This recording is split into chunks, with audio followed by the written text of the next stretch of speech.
guys, good evening. It's happy All Souls All Souls Day. All right. So anyway, I had time kasi it's holiday, pero I just got back home from a meeting discussing about how we can improve our training with newbies and how we can better promote the sport and attract them to try off-road so they better their skills. Anyway, is na I need to promote yung mga business from motocross riders or yung mga uh, involved ang motocross. So una ito, Isaw House is owned by legend, Hall of Famer of the sport, Ernie Leongson. Ayan, Isaw House. Lagi ako nandyan. We always eat there, especially pag trail namin. Okay? And then also, I want to give you some update. Pride of Ozamis City. I saw his post. He didn't know I'm gonna share this. He was teaching and coaching, and sabi niya, from racing to coaching. So I'm really proud of. I call him Papa Ted. Ted Conde. Guys, this guy is super good with all the experience. Maybe he's new to coaching, but then he will figure that out. So this kid right here na kino-coach ni Ted Conde is very blessed. So that is what's happening right now. I also see um, Glenn Aguilar always teaching in Ground Zero. Shout out Oko Santos. Um, Kenneth San Andres is teaching there. Of course, also see Jeric Mitra coaching there. And in down in I'll show this. My former teammate Kim Boy Pineda has a school. Okay, Kim Boy Pineda has a school called not just motocross school in the Pineda Farm. You go check it out. It's called yung St. Joseph Cupertino Driving School. So if you are down there in Tagum, contact nyo Kimboy Pineda kasi he teaches not just motocross pero theoretical driving course, practical driving course. Go get in touch with Kimboy and Jesse Pineda. They have a driving school.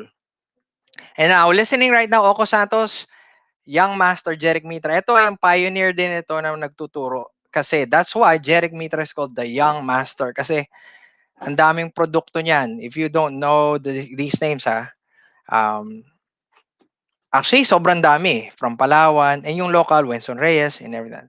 So Jeric Mitra. Anyway, we're in third episode of the Dirt Bike race organizer.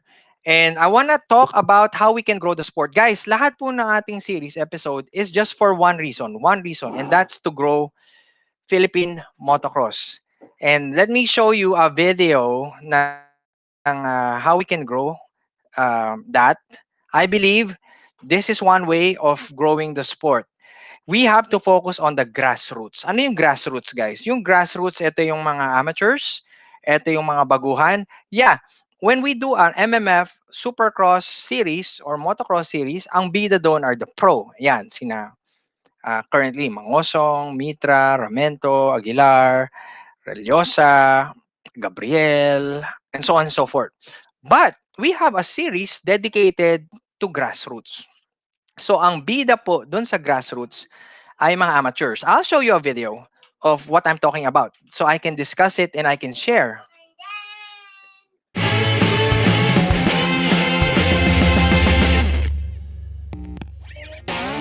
All right, this was 2018. Our second year. We started 2017 and then this is 2018. Welcome to the 2018 Mayor Christian Natividad Mini Motocross Series. We're here at Malolos City Convention Sports Center. We have a lot of kids age 12 and under.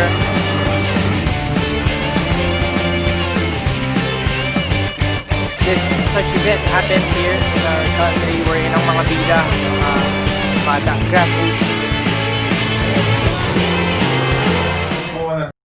Sa Koreang Panlungsod. Lahat po kayo ay wini-welcome namin dito sa lungsod ng Malabon.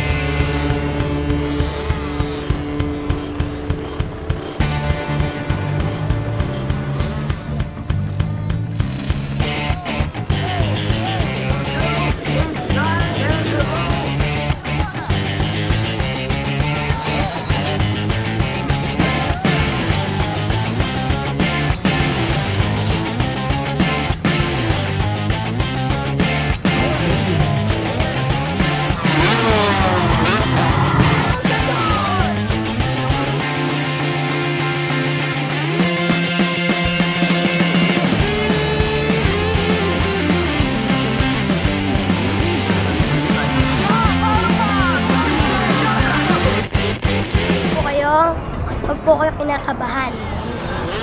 Confident po. Complete years. Tapos po, lagi po naniniwala po sa ating Lord.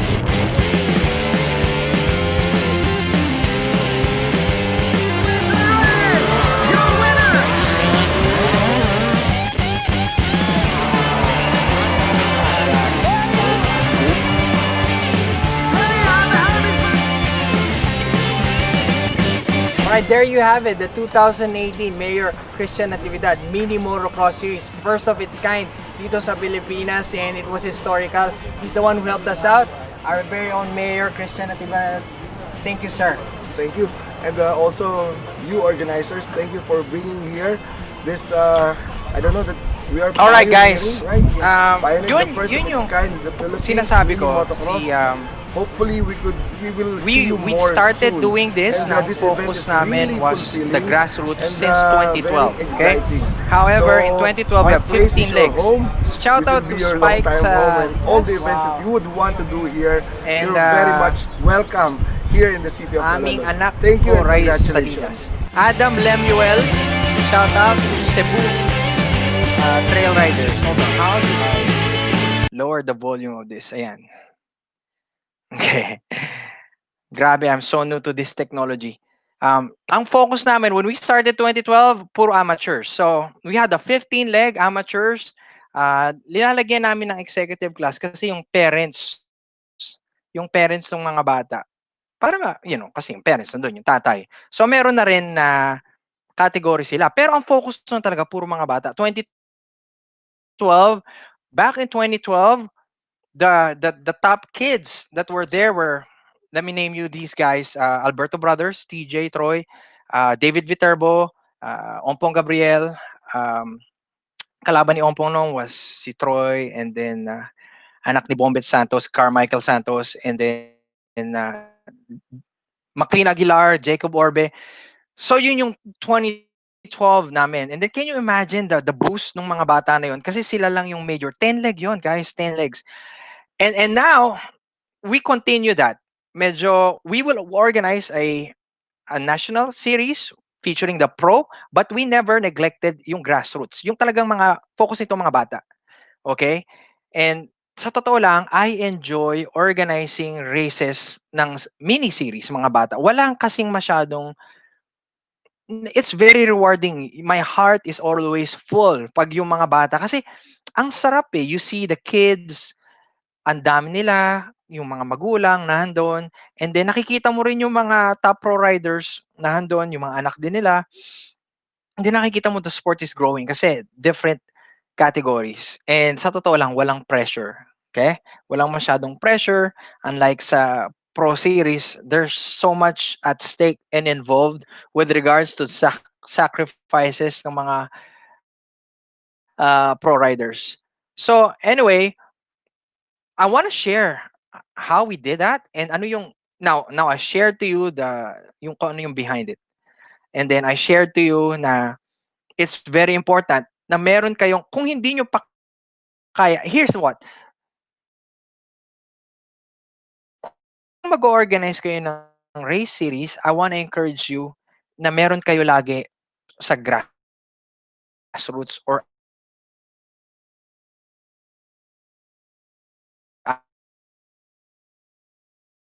amateurs. Here's the thing, yung pro class, hindi dadami yung riding. There would be professionals in our sport when we're many in number, big number. There will be professionals when the economy is big.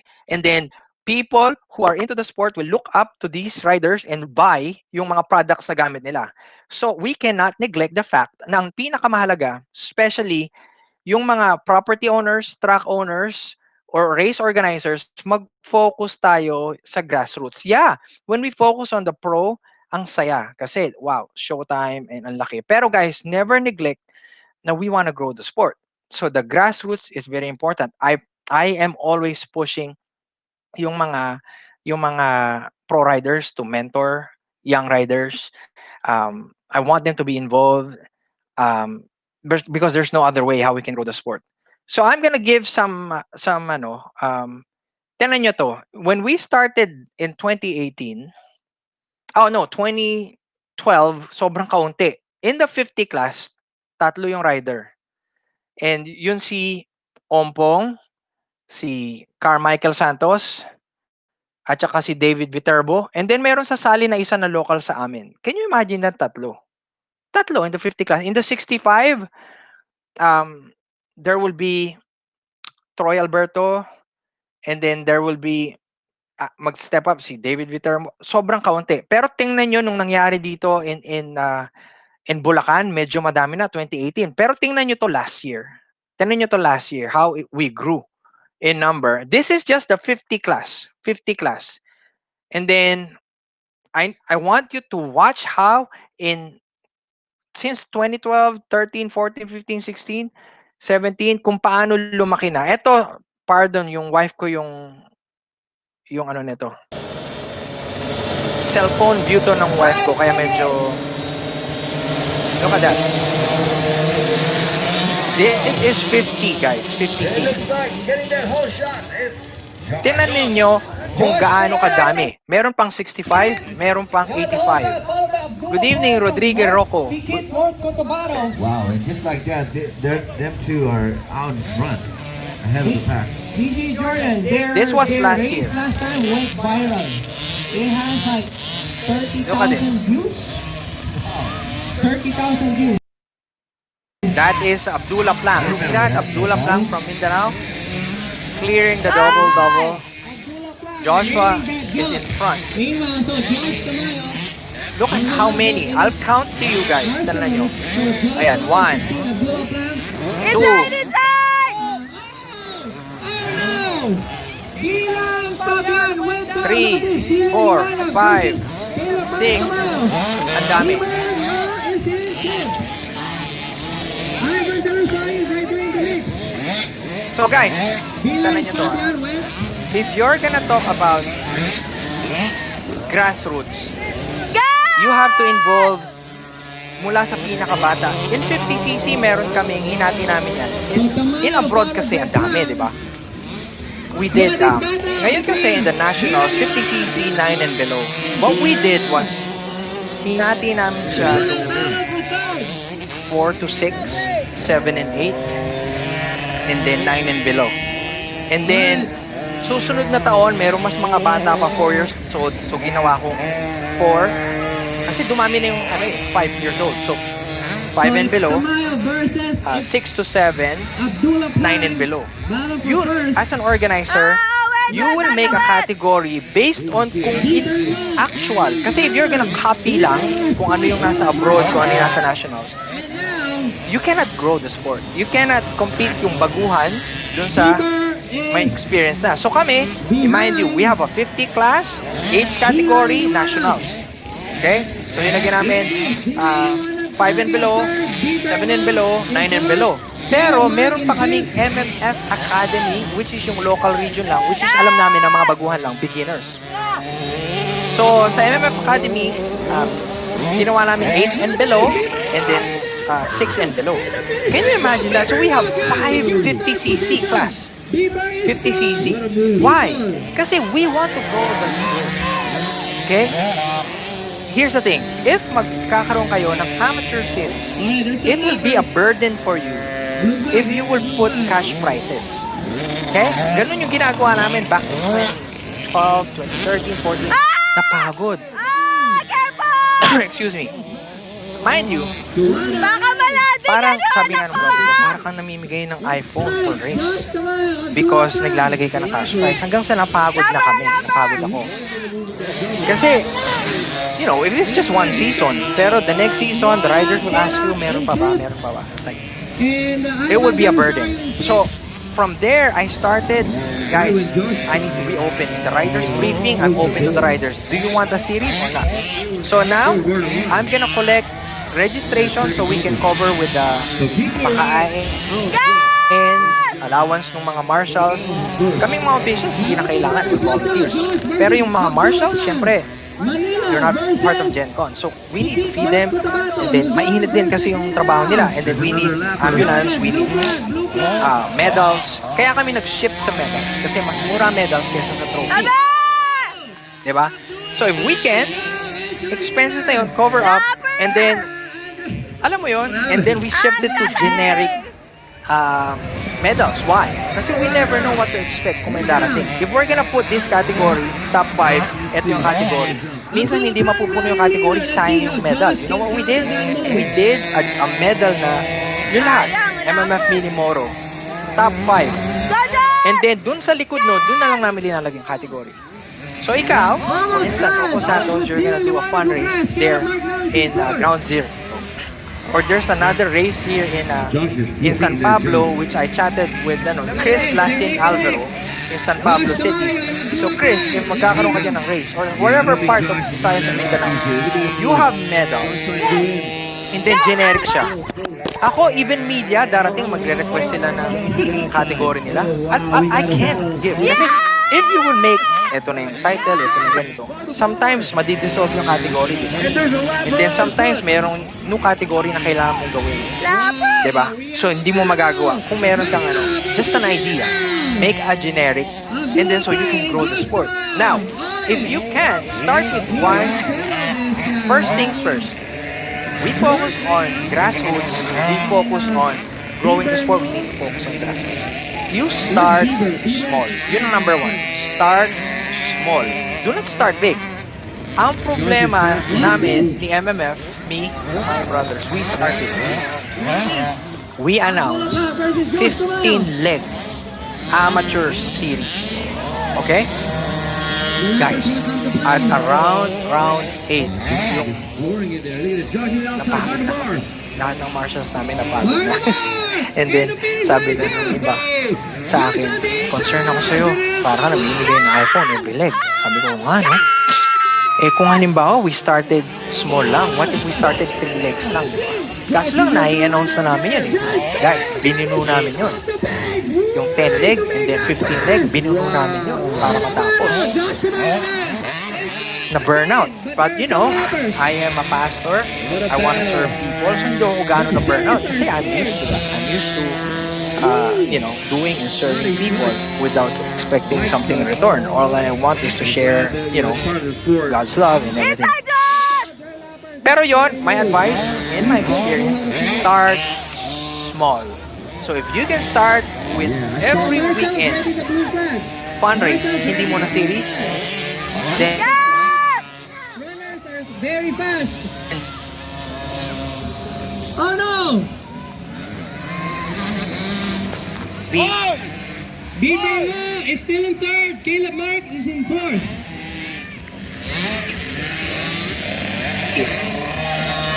Daddy na blue flag! Ay, if you will use garter start, meron kasing nandadaya pagkahabol ng fundraise. Meron kasi, they don't wait for it to release, they would go. Okay? So, may I suggest, put up a very, very simple start. Maybe it will cost you around 20,000. And then, 10 gauges. Simple design. So, start small, kumpletohin mo yon. And then, here's the thing. Yung mga riders na adults, you can make kontrata to them na sila yung maging flag. Kailangan kasi ang flaggers will be officials. Okay? Do not, alam mo yun, ito, walang cash prize. You need just mabawi mo yung medal, track fee, and then volunteers. Guys, even the supercross and motocross in the States where it's super high-paying and the daming sponsor, volunteers. My cousin, Dino Cruz, volunteered in the AMA motocross, 1 leg in Glen Helen. And then pumunta siya doon to train. Ita-train siya and then nag-volunteer siya. Naka-attend pa siya ng church kasi meron silang church doon before start. Even yun guys, high-paying na yun na nag-volunteer. Pero ang maganda kasi yun, mag-volunteer ka in the States. Pwede ka pumunta sa pits ng mga pro. You understand? So I want to suggest to you na you can do that. So start small, walang cash prizes, pero may registration fee. So to cover yung expenses mo to maintain the track. Okay? And then, put categories muna na depende dun sa actual riders na nakikita mo based locally dyan. If you're gonna announce it na national, dapat meron kang open sa national? Kasi what if pupunta kami dyan? What if pupunta yung mga riders ng mini moto, which is a national mini event na? Ang lalakas ng mga bata na yun. I see kids from Cabanatuan there. They cannot mix doon sa mga bagong riders there. I see kids from Bulacan there. They cannot mix doon sa mga bago. Those mga, in a sense, nag-join na sa nationals, katulad nitong pinapakita ko sa inyo, you have to protect yung mga bago na tinuturuan ninyo dyan. Kasi eto, look at this. Matutuli na itong mga bata na to. Diba? So, you need a category for them, and you need a category for dun sa identified mo na local track na mga baguhan. So, yun. Start small. 1 leg every weekend, no pressure, or 3 legs. Pero, if I may suggest, And they're tired. learn from our mistake. We started, boom, 15 leg, 10 leg. Nakaka-burnout yun. And then may cash prize pa. Nope, we cannot go to sport. If you go to Loretta Lynn's, if you go to lahat ng amateur races in the States, wala po yung cash prizes. Okay? Sometimes it will be Bell, Power Sport, All Shot, galing mismo sa sponsor. Pero kung wala ka pang sponsor, why would we? Okay? Ako, I am fortunate, I am blessed that I have Yamaha. So they provided PW. Okay? So yun, may PW50 ka. Now, for instance, kung malapit kayo sa amin, maybe I can bring the PW50 there. Right? I'll put it in my truck. And let's start a clinic there. Pero hindi eh. PW50 mura na, guys. It's available in any Y-Zone and Red Zone for 69,000. So mas maganda you can invest on that. Nung time kasi namin, walang binibenta, guys. Yung PW50 meron pero walang binibenta. So ang hirap. Kasi yung bata, you should take 2 lessons. Nagustuhan ng bata, iiyak sa magulang, wala namang mabilhan. Okay? Pero ngayon, meron na, guys. Ang galing. Even in KTM, there are 50cc there. Diba? And now, marami ng second hand. Yung mga pinaglumaan, for instance, ng my twins. I'm selling both 50cc now. I bought it at 290,000 and 277,000. Bumaba na nga eh. And then I'm just selling it at 190 and 210. 2019 and 2020 models. Kasi I'm transitioning them to 65cc, hindi pa nga marunong kumagyo. So focus on the grassroots. Start small. Here's the second thing that you need to learn. You start small, you have to do it now. One more lap to go for Josh. If you will keep planning, after the pandemic na, no, you have to act now. Do it now. Here's the thing. You have a printer, and then meron kang photo paper or sticker paper. Guys, Oppo, everyone else, print. And then, kuha ka ng acrylic. Okay? Then, stick mo doon. And then, kuha ka ng nylon. Ilagay mo doon. Start now. When? If you have local kids practicing in your track every weekend, sino yun? Ilan yun? O, kung meron 1, 2, 3, 4, 5 kids, kausapin mo sila, hey, let's do a fundraise. Diba? O fine, 5 pa lang kayo, halo-halo, 50 by age category, no problem. Start it. Do it. And then if I may suggest yung generic na medals na.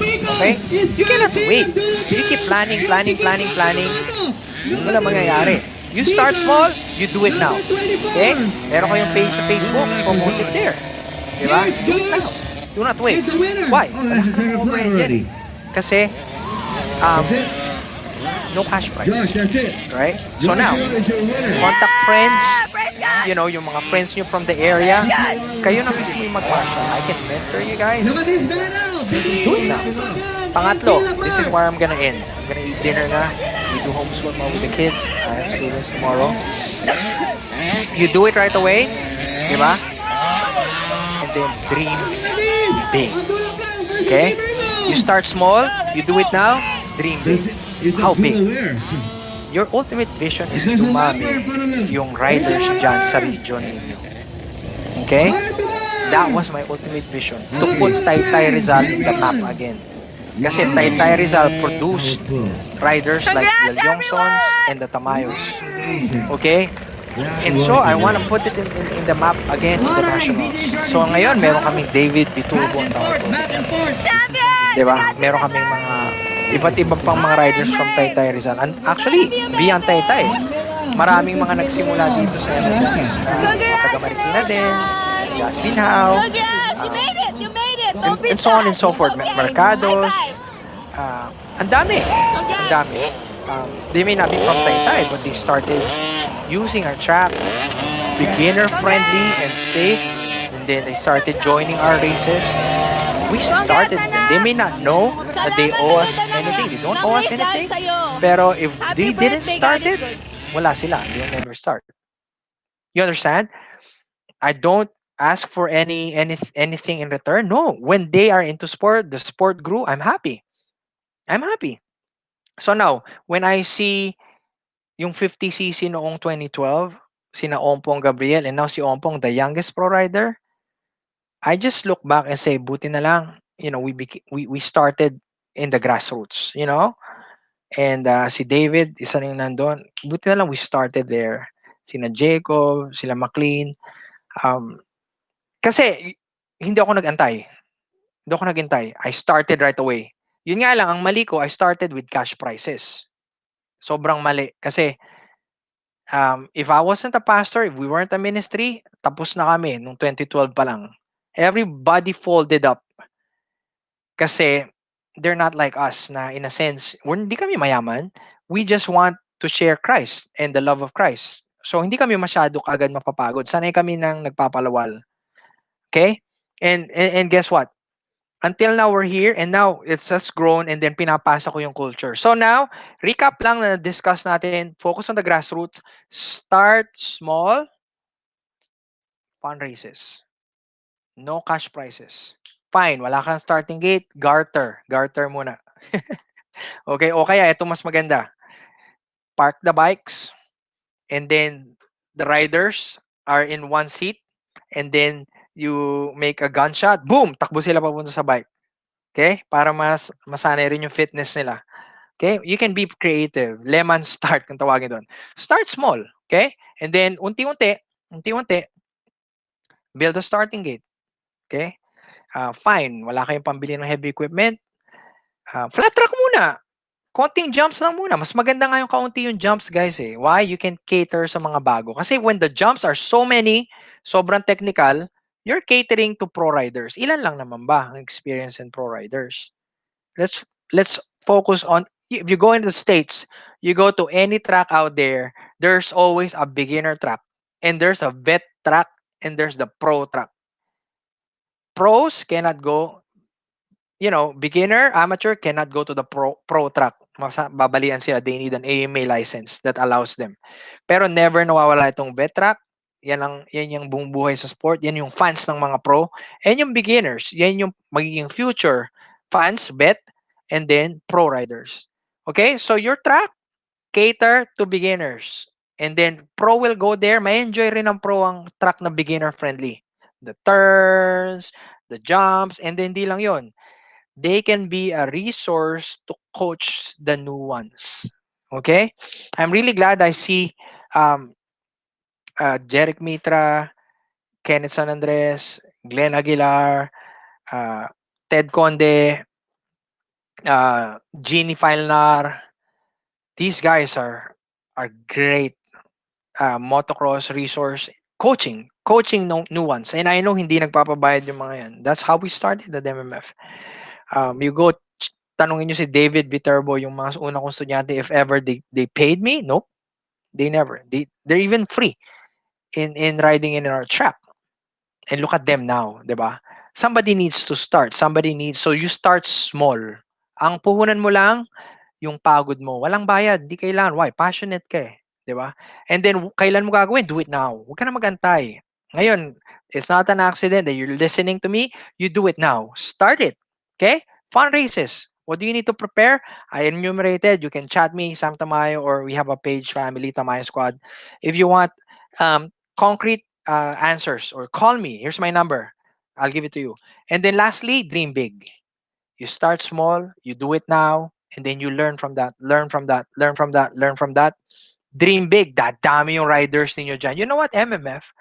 We never wanted to become a national organizer. We just want to produce Taytayenyos riders who will, put back Taytay in the map of national races. Kasi the Lyongson started it, and then during our time, the Tamayo brothers. Pero after that, wala na sumunod eh. And then we wanted na ituloy. Okay? Pero yun yung goal. Okay? S- Dream big. All right, this is Coach Sam Tamayo of MMF Live. God bless you. Thanks for listening. Maybe next Friday or Saturday, Sunday night, or basta ngayon ng mga bakasyon. And I have time, I'm gonna do this and share my knowledge. Pero let's continue this, okay? Um, Happy All Souls Day. God bless you, and Jesus loves you. All right, good night, and I hope